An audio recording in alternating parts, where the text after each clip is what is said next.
Hey guys, Jay here. Welcome to Models Memories Weekly, episode 101, Dalmatians. Models Memories is a show about nothing and is filmed in front of a live studio audience. This is a show where I talk about my painting, modeling, and wargaming experiences from the week. Now you might be thinking to yourself, Jay, you put out 3 YouTube videos a week. How? Could I possibly have more to say? Well, I do, and here goes. This week, Games Workshop came out with a bunch of lovely lizards for me to look at. They did something I don't quite love, and I got to try a new game. But first, do you love D&D? Do you love lots and lots of miniatures? Well, then today's sponsor might be for you.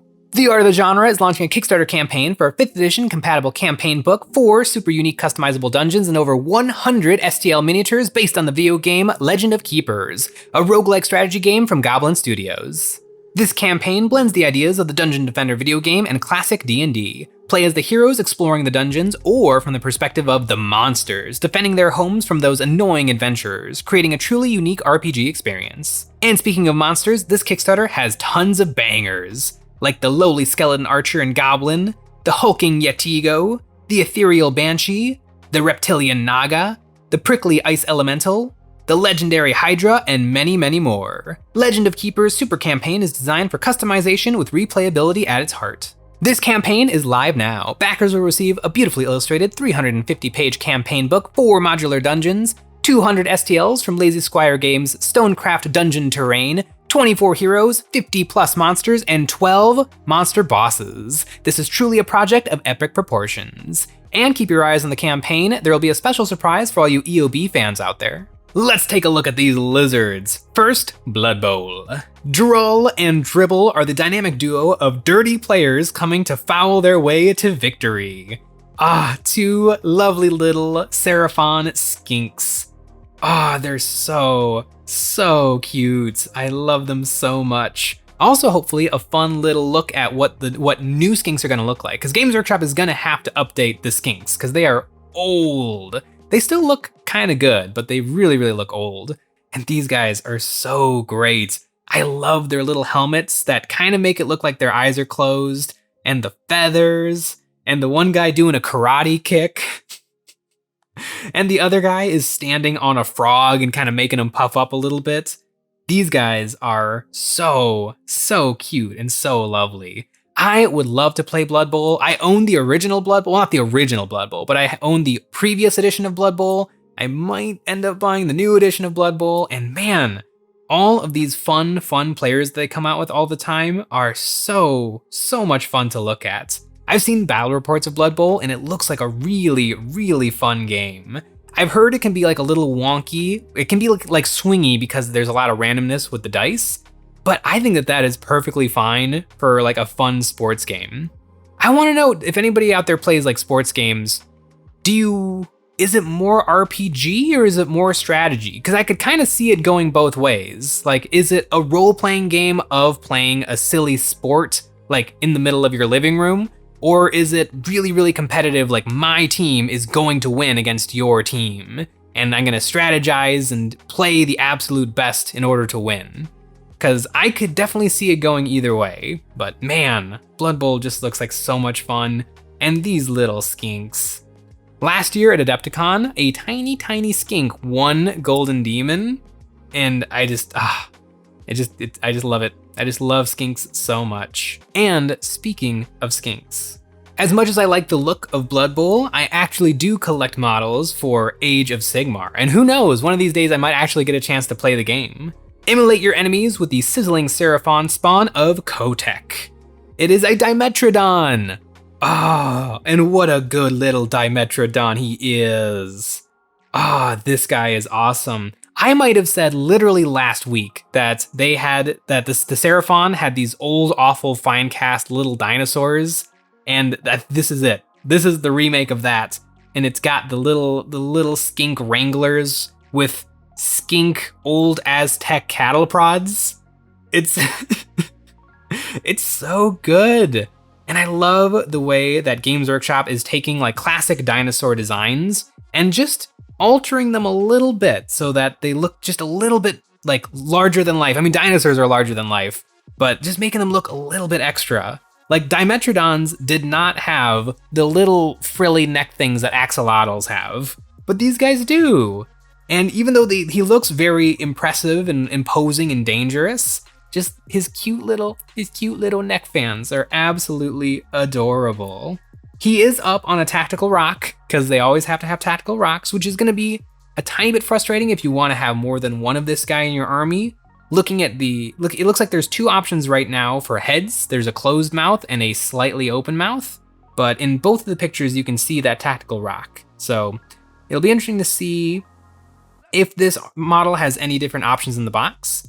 I would love it if this was, I don't know if Games Workshop just kind of discontinued their range of easy to build, but for the Stormcast Eternals, the Ballista Stormbow is an easy to build kit, and it's really, really cheap, and it's really kind of big and nice. It stands on a 60mm base, and I think this model would be a great contender for something like that.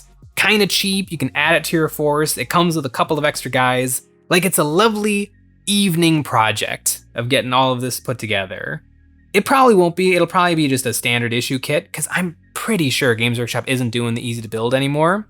They'll probably do it every edition when they come out with a new starter box, but I haven't seen them come out with an easy to build kit in a very long time, and they recently discontinued a few of them, so, which makes me a little bit sad. I think some of the best kits Games Workshop sells, and still sells, is the easy to build Night Haunt.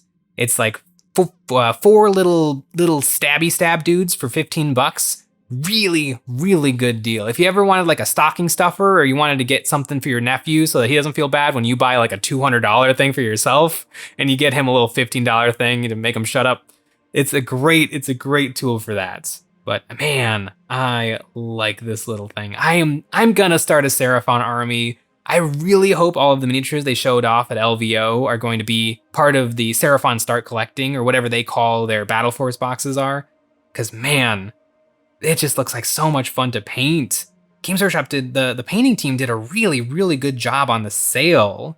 It's all this really, really interesting freehanding, which I have no idea how Games Workshop decides what their heavy metal painters are allowed to do. Because sometimes the models look very like, yes, that is the heavy metal style. Everything is a color, it has been highlighted, it has been washed, it has been edge highlighted to absolute oblivion. But on this guy, you know, the body is all pretty typical, but that sail, they really let him get a little artsy on that sail, and it looks amazing and very, very hard to do.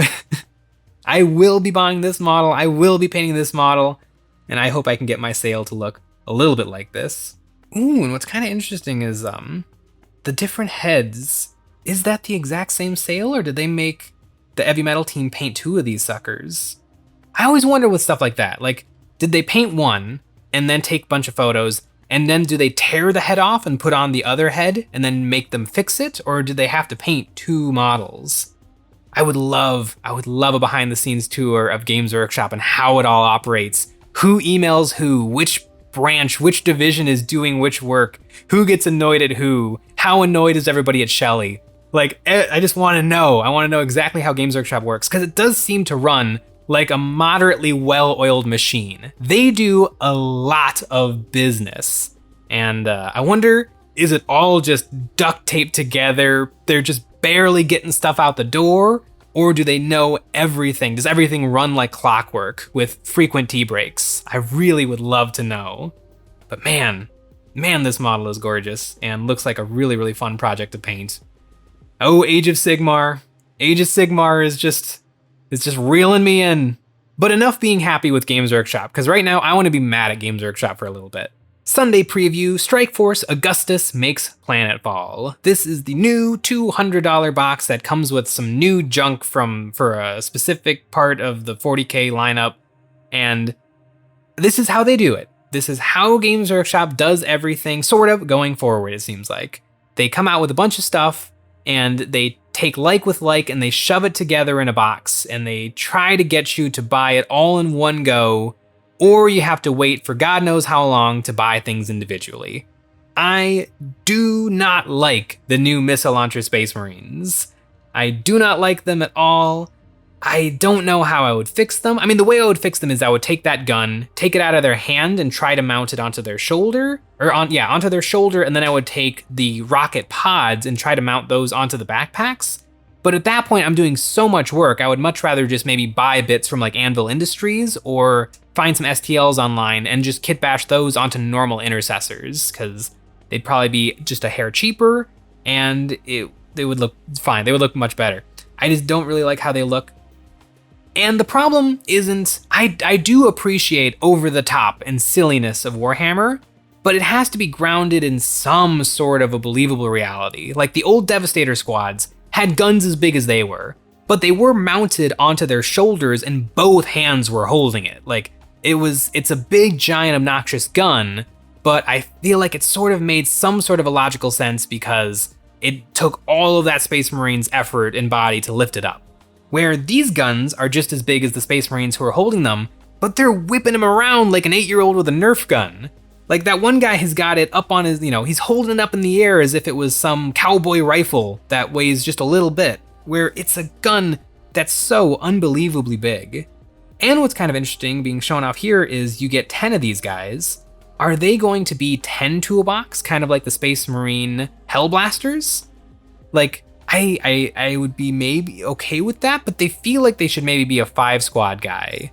Like 10 missile launcher guys in a squad together marching up the board seems like a little much.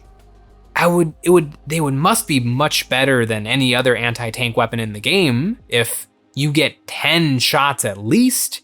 And these are Gatling missile launchers, so I would assume that each guy is throwing more than 1 dice per shooting phase. So it'll be really interesting to actually get some insight onto the rules and how these guys work and how they're meant to work. But I feel like Games Workshop maybe had a good thing going with the old Tactical Marines where, you had 10 normal Space Marines, maybe 1 guy with a melt gun if something dangerous gets a little too close, and 1 guy with a las cannon to just make 1 lucky shot across the board and try to immobilize some sort of a vehicle. I mean, you can't immobilize vehicles anymore. That was 6th and 7th edition. But yeah, it'll be interesting to see exactly how these missile launchers play out in the actual game. Because as many guns as the Gladius tank and stuff have, I can't imagine they're throwing 30 dice of anti-tank weaponry in each shooting phase. I don't know, it's very odd, but I don't want them. I wouldn't mind the new captain, and what I really want is the new close combat dreadnought. Give me that close combat dreadnought, I want it! I want it so bad. It looks so dope with the melt-a-gun belly and the claws. I mean, this thing has Black Templars written all over it, but I can't buy it because Games Workshop has shoved it into a box and is selling it all together. And even if you did love all of this new stuff and were planning on picking it up anyway, do you want 5 heavy intercessors? Because they also are trapped in this box with all this stuff. And maybe you already own heavy intercessors or you don't want any heavy intercessors. But if you want to pick up all of this stuff right now, you have to buy it all together. I'm conflicted on boxes like this because I like them when it's all stuff I want. But if it's not all stuff I want, I would much rather it be parceled out and I can just get the things I want. And I feel like that would always be a good option all the time. It would be very nice for consumers if I could just buy the new thing as opposed to having to either buy way too much stuff. Like you should never ever buy a box like this if you do not absolutely want and are excited for every single thing in that box. It'd be much better to just be able to buy everything. Like I'm reminded of 6th edition Warhammer when Games Workshop was radio silent, no Facebook page, no YouTube channel, no nothing, and stuff would just happen. Like I remember in 2016 when the new Tyranids came out, and literally it was just one day, Tyranids all over the web store. And as annoying as it was to get no sort of warning or anything, you could always just get the thing. Where now you can't necessarily get the thing. You have to wait a long time to get the thing, or sometimes not that long to get the thing. Would it... I mean, Games Workshop is pushing for the impulse buy, they're pushing for the overbuy, they're pushing you to spend a little bit too much money. Would it hurt them or help them to have a proper release schedule, a calendar, even a tease calendar? There'll be a Space Marine box on this date, there will be Space Marine releases this date, there's gonna be a Blood Bowl thing this date. I don't know, because I could see I could see like an organized person planning it all out. Like, ooh, okay, I'm gonna set some money aside for this big Warcry thing happening in, this month, and then I'm gonna set a little bit of money aside for the Space Marine happening in this month. But I could also see people just reading the whole calendar, saying, who cares? And then just kind of forgetting about it and just not being amped for every release. But then they have the wonderful marketing tools like their YouTube channel and the Warhammer community page that like keeps you amped about things. I don't know. I would love a perfect Sims universe game where I could plug real life things into it and play all of these different iterations of real life and just see what happened. Basically, what I want is an alternate universe where I am the CEO of Games Workshop and I have the option to run it right into the ground and then just reset and try again. I want to save scum and load from a previous save and then try again. And, would my Games Workshop just take off and become one of the biggest industries in the whole world? Or would I end up doing every single thing that Games Workshop actually does because they are actually doing the best job they possibly can of having the most popular game that makes the most money? I don't know. Really, what I'm trying to say is I want that Dreadnought, but I don't want this box. And so I'm really annoyed because I want it. I mean, I have so many Space Marines that need to be painted. I have tons and tons of projects to work on. In the meantime, I can absolutely wait to buy this thing when it is available to purchase separately. But I don't want to wait. I want it now while I can look at the pretty picture on the Warhammer community article. And I can see a picture of it without having to see the missile launcher Space Marines. Because man, those missile launcher Space Marines. I like the little shoulder lenses. I think those are real nice. I do kind of wish they had some fancy helmets. I think that would have been nice. Like the Gravis armor has a fancy helmet that I really like. And I get that these are supposed to be like basically exactly like the Hellblasters, but a different loadout. And so they should have normal tactical armor or Mark 10 Tacticus armor, Mark 10 Call Pattern Tacticus armor to use the full nomenclature. But man, those missile launchers are just not jimmying my jams. They're not flimming my flams. They're not jingling my bells. They're just not doing anything for me. I'd love to see maybe a second try. Just a little iterative design. A little, I don't know, poopy.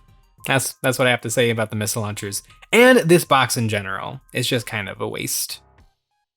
Unless you want every single thing in the box, do not buy it. Don't be, ooh, I like that Dreadnought and I collect Space Marines. It would be nice to have those things probably, because I've definitely done that in the past and I didn't end up building every single thing in that box. So, man, don't like it. Love those Skinks though. I'm gonna have to look at those Skinks later today to cheer myself up. But speaking of other things that cheered me up, I got to play Malapho for the second time in my life and we played a full game. It was me versus Nick. I played my Arcanist Showgirl performers, and Nick played my Neverborn Nephilim. And since we played a full game with all the proper rules and the deployments and everything, I feel like I really, really got a good understanding of how Malapho plays. And it's delightful. Hilariously, during the setup phase, I've been playing so much Kill Team that I hid all of my things behind trees. When in reality, there's not really shooting in Malapho. There's a little bit, but like you're not gonna get sniped off the board in Malapho. And so I should have set things up differently. And I really learned the play styles of my teams. My showgirls are all about scoring objectives and doing shenanigans. They have tons and tons of lovely rules, like Enchantress and Hairpin, and they can give a little vavoom and distract enemy players and give them debuffs to their combat, which is hilarious because all of the showgirls are incredibly weak little things that can't do any damage, but they have so many little abilities and plays that I did not know how to do, and so my guys were dying horribly. But I can't wait for a rematch, and I've read all my cards because it feels like a very, very involved team where you're playing all of these little strategies. You're playing chess. You have to figure out what each piece does and what their deal is. My leader, Colette Dubois, is also not a big damage dealer, but if she's in a fight, she can toss down a smoke bomb and be taken off the board and then reappear on the board near another one of my models. So incredibly powerful and fun and thematic and useful. And if I don't want to teleport myself, I can actually teleport my enemies. I can smoke bomb them away too, and then they have to I smoke bombed one of Nick's guys away, which was also my guys because he was playing my team. And Nick had to he had to figure out how to put down a new token to be able to bring that guy back onto the board. It was wonderful. I'll probably be doing that all the time in games. And Colette Dubois' little mechanical doves are one of my favorite things, a distraction unit. They're a gimmick. They are the weakest little thing, but they can move really good. They can block line of sight. They can block charges because charges have to move in a straight line. And they can self-destruct and basically automatically deal 2 damage.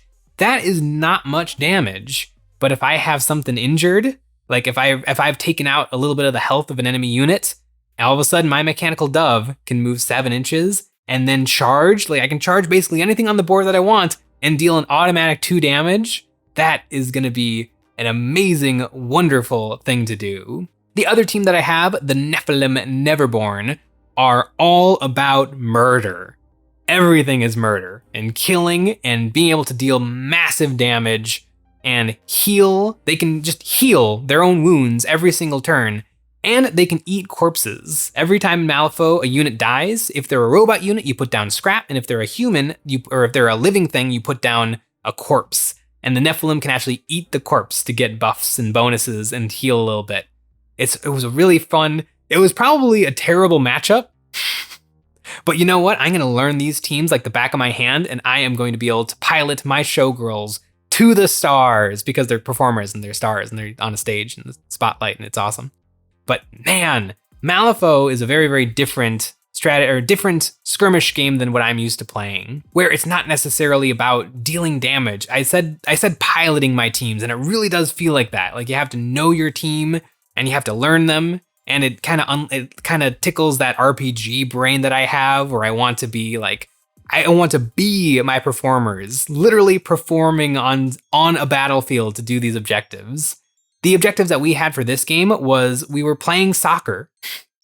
We had to kick these objectives around, and I had to get my objectives onto Nick's side of the board, and he had to get his objectives onto my side of the board, and we could kick each other's back and forth. And so all game, we were literally kicking these objectives around the board, trying to not let each other's be where we wanted them to be. And it was really, really interesting.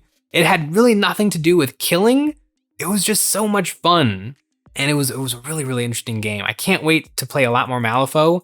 And the no dice is so interesting. You have a standard 52 deck of cards, and every single time you want to do something, you flip a card and you see what you get. You're like, oh, I'm really hoping for a king or a queen or a joker, but often you roll a 1 or a 2, and you're like, oh no. But when you start every single turn, you have a deck of 5 cards in your hand, and you're like, all right, my hand, I've got some strong stuff in my hand, some weak stuff in my hand. And every time I'm trying to do something, I have to decide, am I gonna cheat and make this card pull have gone better for me? Or do I not do that? Do I let my opponent try to do what they're trying to do? And there were many times where I let Nick do stuff because I wanted to save my good cards, or I didn't have any good cards to cheat with. Or I decided, you know what, I need this to happen. And I pull my 11, but then he pulls a 12. It's a wonderful little mechanic. I kept reaching for dice all game because I'm like, okay, I want to do something. Let me roll a dice to see if no, you do cards. I love Malapho so much. It was so much fun. I have 2 more Malapho teams new in box that I'm really, really excited to put together and play with, because every different crew plays very, very differently and uniquely. And I'm really, really interested to play more Malapho. I wasn't really worried for my guys because they can't be sniped off the board. Like Kill Team, I love Kill Team. I love playing Kill Team, but it is very competitive and it is very, very killy. And I am on edge all the time when I'm playing Kill Team because I've got to make sure, okay, I have to make sure this guy is not concealed. I have to make sure that this happens. I have to make sure that this happens. I have this play that I'm trying to go off. Where Malapho, even though it has a similar kind of amount of rules, interactions, and things, it's not nearly as killy. I have a lot of time to do stuff. I have a lot more actions that I can do because you can do the same action multiple times in a turn. Not all of them, but you can do a lot more than you can in Kill Team. And so it felt really, really fun. I've played a lot of tabletop war games, and man, Malapho felt really, really different. I think I'm definitely gonna do a lot more Malapho. I am looking forward to Infinity by Corvus Belli. I've been slowly, ever so slowly putting together some Infinity miniatures, and I have more coming. But man, tabletop war games. Tabletop war games are really fun, you guys. I don't know if any of you out there have ever tried them, but it could be a really good time. And Malapho is a really, really good time. And it gives me a great excuse to try really hard with painting, because they're in a 32mm realistic scale. And so proportions are fairly accurate, but it's still, every single miniature is over the top enough for me to still be interested, because like historical wargaming makes my eyes glaze over. I do not care. I don't want to paint the Japanese. Like, I don't want to paint the Allies. It just feels so boring to me, because I paint my guy, but I also could have gotten that same. I could look at a soldier by just Googling that particular battle and seeing it, where, you know, a showgirl who's casting magic up into the air, mechanical doves that have flame coming out of their tails. It's just got enough magic to keep me really, really interested and engaged. And the models are tricky to paint. They don't have the same sort of like the Games Workshop toyification of the miniatures. Like, Games Workshop models look great if you base coat them and dunk them in a wash, but Malapho models, you can do that. But Malapho models, I think, require a little bit more finesse. And I'm at that stage in my painting career where I really appreciate a little bit of finesse. Not for every single thing, but every now and again, a nice little project to sink my teeth into is really, really fun. And for right now, Malapho is that game. But you know what else I really love to sink my teeth into? That's right, our Patreon. Over there, we have new STL terrain packs every single month. This month, we have the Goblin Rave Cave, a psychedelic and modular cave system, perfect for any wargame you can think of, like Warhammer 40k, Kill Team, maybe even Malapho. We also make one extra episode of Eons of Battle every single week, where we take a look at our viewers' miniatures and give them some critiques and ideas of how to improve their painting. We host painting guide PDFs, live Discord hangouts, and we have a new tier where you can get your name on one of my Black Templar Space Marines. Maybe if we wait long enough, your name could be on the new Close Combat Dreadnought, but it'd have to be a long wait. And you can join the Immortal Crusade. I am really looking forward to lots and lots more Malapho. I'm really looking forward to some Age of Sigmar, and I'm really looking forward to waiting a very long time to get the Dreadnought that I want for Warhammer 40k. Thanks for watching.